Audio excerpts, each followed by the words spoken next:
The 5th chapter ended with the idea of renunciation, and the 6th chapter talks about meditation, dhyana yoga. And Krishna begins by saying a person who works without seeking rewards, basically somebody who is not greedy and does the work he is supposed to do, he is both a sannyasi and karma yogi, but a person who doesn't do the work that he is supposed to do is neither. Yeah, just like hego ketta, hago ketta. Exactly. So, a basic responsibility of taking care of the self, taking care of the home, if he doesn't do it, he cannot be a karma yogi or a sannyasi. And going on the 5th verse, he says, Uddhared atmanatmanam natmanam avasadayet atmaiva hyatmano bandhu atmaya ripuratmanaha. So, one should advance by one's own efforts. Uddhared atmanatmanam natmanam avasadayet. One should not degrade oneself. Atmaiva hyatmano bandhu. One is one's own friend. Atmaiva ripuratmanaha. One is one's own enemy. Many times the problem is with us. We are an obstruction to ourselves, or we are the ones pushing ourselves to do things. I think this is a very meaningful That's a very, very powerful verse. Atmaivahi atmano bandhu. Indeed, Atma only, he says. Yeah. He is not only. Atmaivahi atmano bandhu. Atmaivahi ripuhu atmanaha. We can cause all harm to ourselves more easily than somebody else causing us harm. Exactly. They have to plot. In fact, this reminds me of a quote by Mark Twain. He says, the worst loneliness is not to be comfortable with yourself. Yeah. Exactly. Because you are always there. If you are not comfortable with yourself, if I don't like Hari, I can move away from him. But if I don't like myself, if I am not comfortable with myself, who would I move away to? Yeah. Where would I move away to? Yeah. So, it is a very, very powerful message. And in fact, this is very interesting. One should advance by one's own effort. Then what goes to all that grandchildren, children doing all the preta karmas so that all the can advance other people. We cannot even breathe for other people for more than few minutes except in CPR. Yeah. We cannot eat for another person.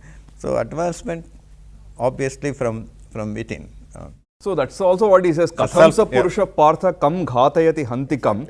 One cannot instigate somebody else to work, one cannot force somebody, we cannot work for somebody else, we can only do our stuff.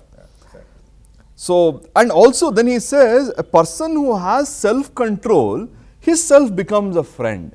A person who lacks self-control, his self becomes an enemy, hostile foe. Atmaiva hi shatru, shatruratmanaha. That I think he clarifies very well.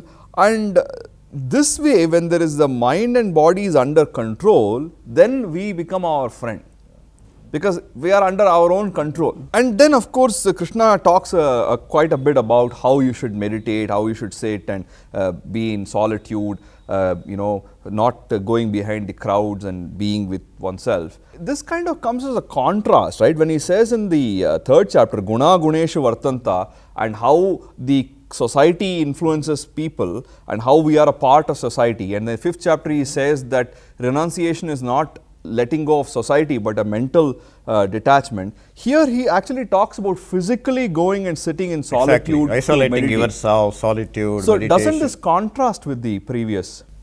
My feeling is not everyone sings for the same tune. Some people are more conducive to this kind. I think that's why it's not rejecting this. And also because this is a common, right? Tapassu they were doing, sitting alone and isolated. But also I think in some sense, there is a element of contemplation that's required in each of our lives. It's not if I'm always with people, always acting, but I'm not thinking about my actions, that's also a problem. So, there is a certain element of contemplation. There is a certain element of solitude in the view, in the mind. Even if you are in the midst of everything, you are in solitude. Exactly. Well, self-contemplation, like they say that every day you should have at least few minutes for you to just alone time, your own time kind of thing. Yeah, your own space, your own time, your own area, like that. But this is for more elaborate. He is talking about people who are more into dhyana. And in some sense also it connects to a later part of the 6th chapter where Arjuna is beginning to wonder how the mind can be controlled. He says it's almost like trying to control the wind. exactly. And then Krishna says, Abhyasena tu kaunteya vairagyena cha grihyate. So this Abhyasa component, practice and Vairagya, detachment. Yeah. This practice component seems to me like being in the world in some sense. And the Vairagya, It's the and the detachment. detachment Yeah, is that's contemplation. So this both these things are required, and it is difficult to control the mind. It's not an easy thing. And he also says, Asamshayam Mahabaho, Yeah. Mano Durnigraham Yeah. Chalam. You are Mahabaho, very strong But guy. you cannot control. Yeah. You have a lot of physical strength. Yeah. Mano Durnigraham Chalam. It is Yeah. difficult to control the wavering mind. It's easy to control somebody else. You can hold that guy. You can hold your If you are a thought. Mahabaho, you can control somebody else more Yeah. easily than And, yourself. in fact, that's what I think in Tao Te Ching, Lao Tzu says, you master others, you show force. Master yourself, you show strength. Yeah. So that's the exactly, force and strength. Force Yeah. and strength. Yeah. We see that contrast here. And a little before this, he talks about the nature of a yogi, in this sense, of course, a dhyana yogi, where he renounces everything and he's sitting still, and whenever and wherever the unsteady mind wavers, then and there, bring it back and focus and control himself. And in that state, he says, the yogi sees the Atman everywhere.